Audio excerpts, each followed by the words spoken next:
Bleak House by Charles Dickens, Chapter 2, In Fashion.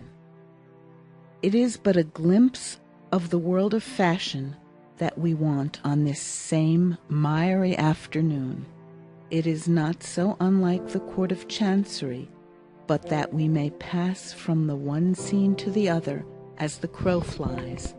Both the world of fashion and the Court of Chancery are things of precedent and usage. Oversleeping Rip Van Winkles, who have played at strange games through a deal of thundery weather, sleeping beauties, whom the night will wake one day, when all the stopped spits in the kitchen shall begin to turn prodigiously. It is not a large world, relatively even to this world of ours, which has its limits too, as your Highness shall find when you have made the tour of it, and are come to the brink of the void beyond. It is a very little speck. There is much good in it. There are many good and true people in it. It has its appointed place.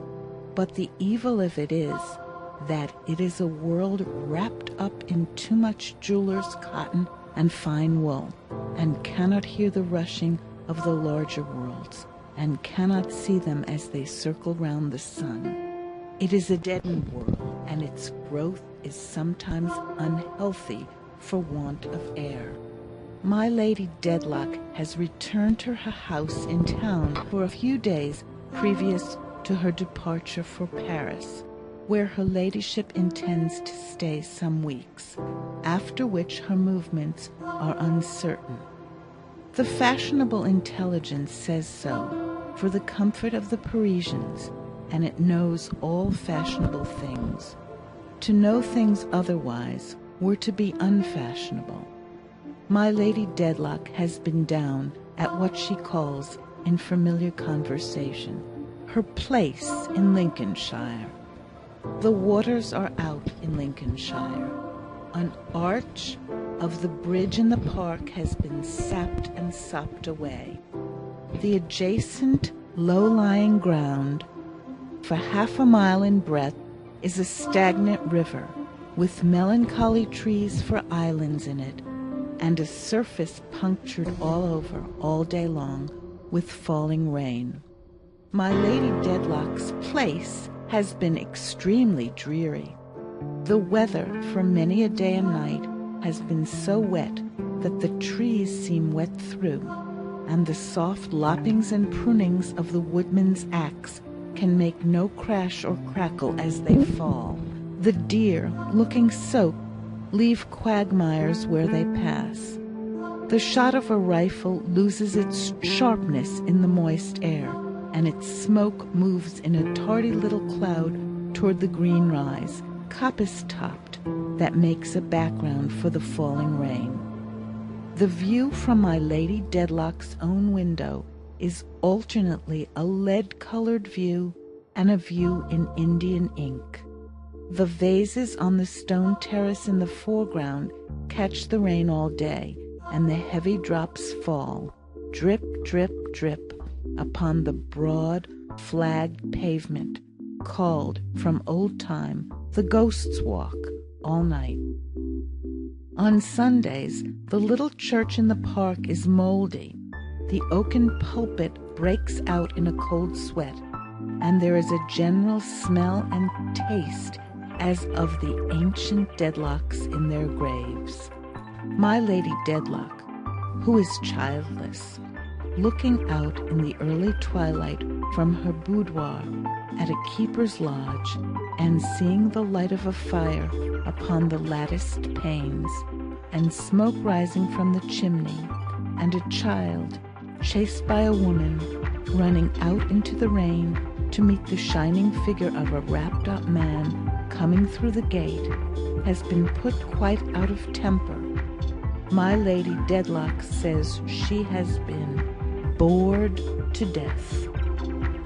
Therefore, my Lady Dedlock has come away from the place in Lincolnshire, and has left it to the rain, and the crows, and the rabbits, and the deer, and the partridges and pheasants, The pictures of the Dedlocks past and gone have seemed to vanish into the damp walls in mere lowness of spirits, as the housekeeper has passed along the old rooms, shutting up the shutters.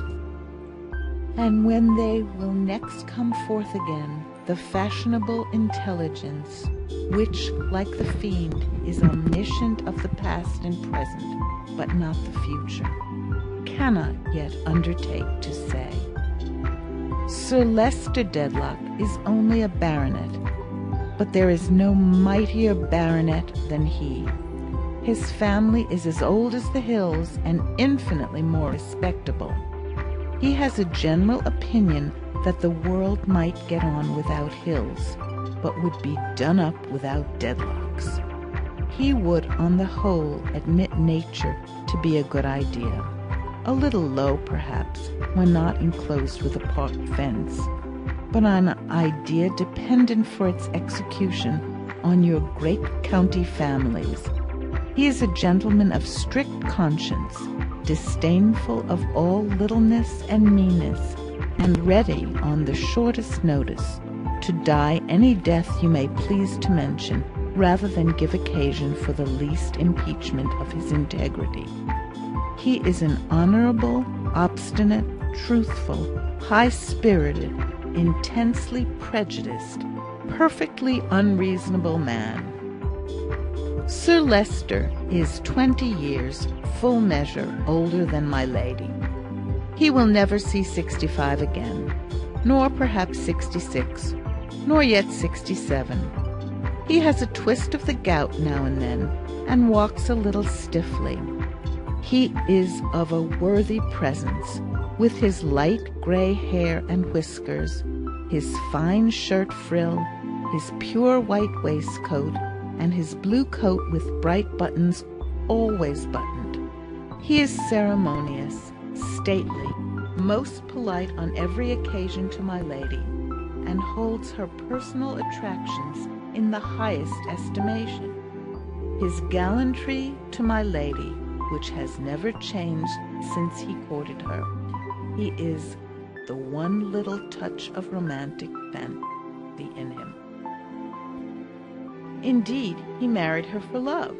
A whisper still goes about that she had not even family, howbeit Sir Leicester had so much family that perhaps he had enough and could dispense with any more.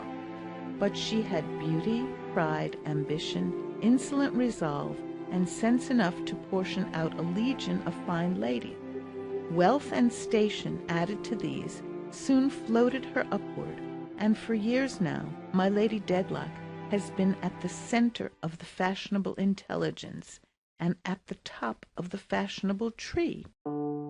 How Alexander wept when he had no more worlds to conquer, everybody knows, or has some reason to know by this time, the matter having been rather frequently mentioned. My Lady Dedlock, having conquered her world, fell not into the melting, but rather into the freezing mood. An exhausted composure, a worn-out placidity, an equanimity of fatigue not to be ruffled by interest or satisfaction, are the trophies of her victory. She is perfectly well bred. If she could be translated to heaven tomorrow, she might be expected to ascend without any rapture.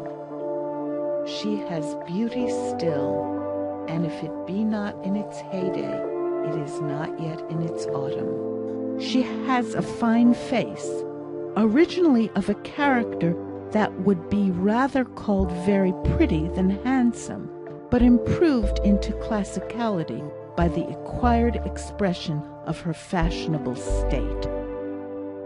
Her figure is elegant and has the effect of being tall. Not that she is so, but that the most is made, as the Honourable Bob's Stables has frequently asserted upon oath, of all her points.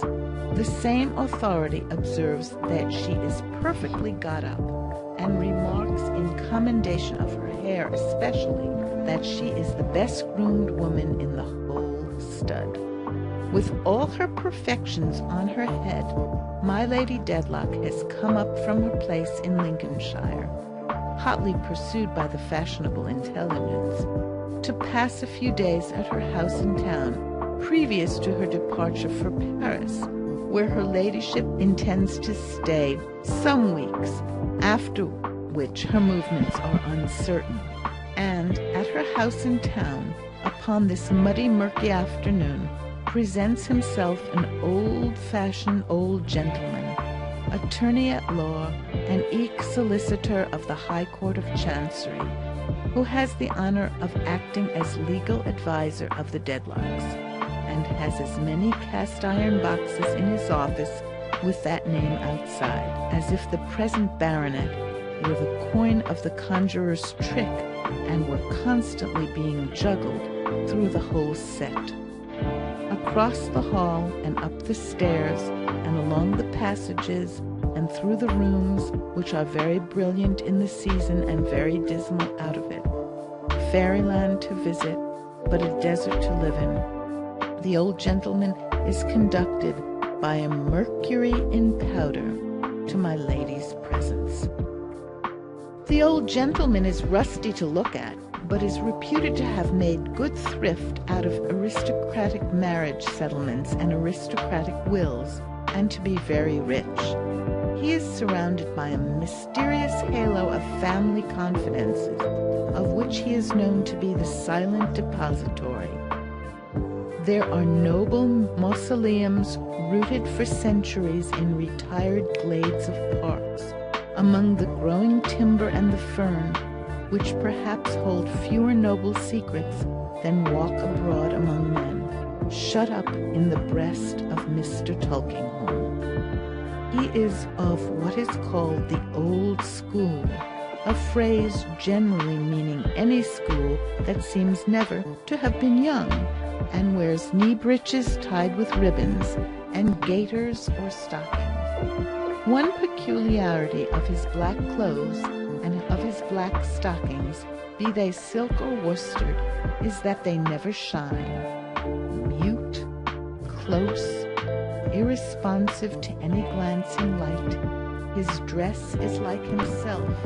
He never converses when not professionally consulted. He is found sometimes, speechless, but quite at home, at corners of dinner tables, in great country houses, and near doors of drawing rooms, concerning which the fashionable intelligence is eloquent, where everybody knows him, and where half the peerage stops to say, "How do you do, Mr. Tulkinghorn?" He receives these salutations with gravity, and buries them along with the rest of his knowledge.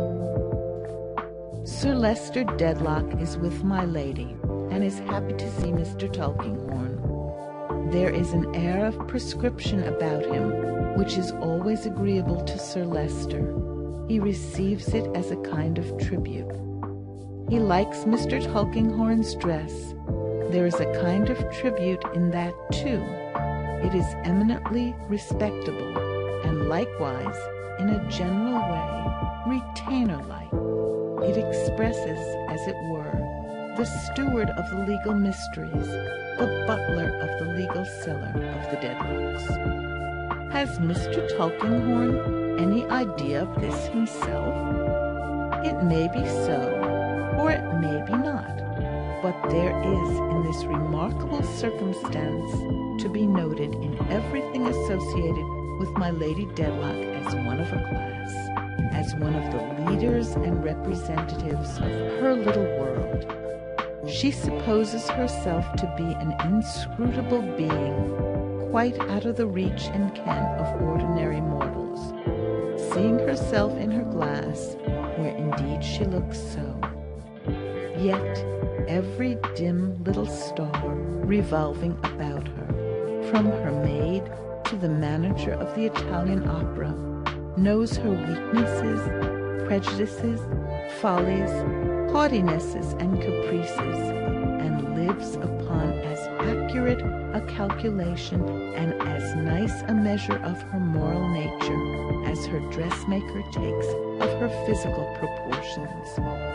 is a new dress, a new custom, a new singer, a new dancer, a new form of jewelry, a new dwarf or giant, a new chapel, a new anything to be set up. There are deferential people in a dozen callings whom my Lady Dedlock suspects of nothing but prostration before her, who can tell you how to manage her as if she were a baby, who do nothing but nurse her all their lives, who, humbly affecting to follow with profound subservience, lead her and her whole troop after them, who in hooking one, hook all, and bear them off, as Lemuel Gulliver bore away the stately fleet of the majestic Lilliput. If you want to address our people, sir, say Blaze and Sparkle the jewelers, meaning by our people, Lady Dedlock and the rest, you must remember that you are not dealing with the general public. You must hit our people in their weakest place, and their weakest place is such a place. To make this article go down, gentlemen, say Sheen and Gloss, the mercers, to their friends the manufacturers, you must come to us, because we know where to have the fashionable people, and we can make it fashionable. If you want to get this print upon the tables of my high connection, says Mr. Slattery the librarian, or if you want to get this dwarf or giant into the house of my high connection, sir, or if you want to secure to this entertainment the patronage of my high connection, sir, you must leave it, if you please, to me, for I have been accustomed to study the leaders of my high connection, sir, and I may tell you, without vanity, that I can turn them round my finger. In which Mr. Slattery, who is an honest man, does not exaggerate at all. Therefore, while Mr. Tulkinghorn may not know what is passing in the Dedlock mind at present, it is very possible that he may. My lady's cause has been again before the Chancellor, has it, Mr. Tulkinghorn? Says Sir Leicester, giving him his hand. Yes, it has been on again today, Mr. Tulkinghorn replies, making one of his quiet bows to my lady, who is on a sofa near the fire, shading her face with a hand screen. It would be useless to ask, says my lady, with the dreariness of the place in Lincolnshire still upon her, whether anything has been done. Nothing that you would call anything has been done today, replies Mr. Tulkinghorn. Nor ever will be, says my lady. Sir Leicester has no objection to an interminable chancery suit. It is a slow, expensive, British, constitutional kind of thing.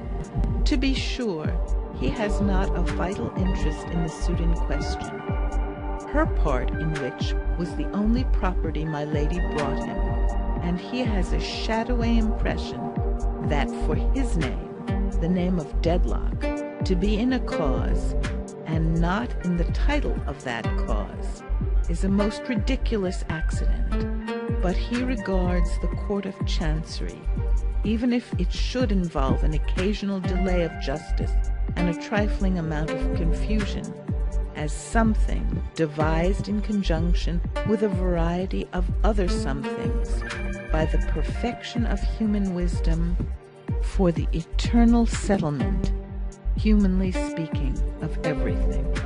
And he is upon the whole of a fixed opinion that to give the sanction of his countenance to any complaints respecting it would be to encourage some person in the lower classes to rise up somewhere, like Wat Tyler. As a few fresh affidavits have been put upon the file, says Mr. Tulkinghorn, and as they are short, and as I proceed upon the troublesome principle of begging leave to possess my clients with any new proceedings in a cause, cautious man, Mr. Tulkinghorn, taking no more responsibility than necessary, And further, as I see you are going to Paris, I have brought them in my pocket." Sir Leicester was going to Paris too, by the by, but the delight of the fashionable intelligence was in his lady. Mr. Tulkinghorn takes out his papers, asks permission to place them on a golden talisman of a table at my lady's elbow, puts on his spectacles, and begins to read by the light of a shaded lamp. In Chancery, between John Jarndyce. My lady interrupts, requesting him to miss as many of the formal horrors as he can. Mr. Tulkinghorn glances over his spectacles and begins again, lower down. My lady carelessly and scornfully abstracts her attention. Sir Leicester, in a great chair, looks at the fire and appears to have a stately liking for the legal repetitions and prolixities as ranging among the national bulwarks. It happens that the fire is hot where my lady sits, and that the hand screen is more beautiful than useful, being priceless but small. My lady, changing her position, sees the papers on the table, looks at them nearer still, asks impulsively, "Who copied that?" Mr. Tulkinghorn stops short, surprised by my lady's animation and her unusual tone. "Is that what you people call law hand?" she asks, looking full at him in her careless way again, and toying with her screen. "Not quite. Probably." Mr. Tulkinghorn examines it as he speaks. "The legal character which it has was acquired after the original hand was formed. Why do you ask?" "Anything to vary this detestable monotony. Oh, go on, do." Mr. Tulkinghorn reads again. The heat is greater. My lady screens her face. Sir Leicester dozes, starts up suddenly, and then cries, what do you say?" "I say I am afraid," says Mr. Tulkinghorn, who has risen hastily, "that Lady Dedlock is ill." "Faint," my lady murmurs with white lips. "Only that. But it is like the faintness of death. Don't speak to me. Ring and take me to my room." Mr. Tulkinghorn retires into another chamber. Bells ring, feet shuffle and patter. Silence ensues. Mercury at last begs Mr. Tulkinghorn to return. "Better now," quoth Sir Leicester, motioning the lawyer to sit down and read to him alone. "I have been quite alarmed. I never knew my lady swoon before. But the weather is extremely trying, and she really has been bored to death down at our place in Lincolnshire." End of chapter 2.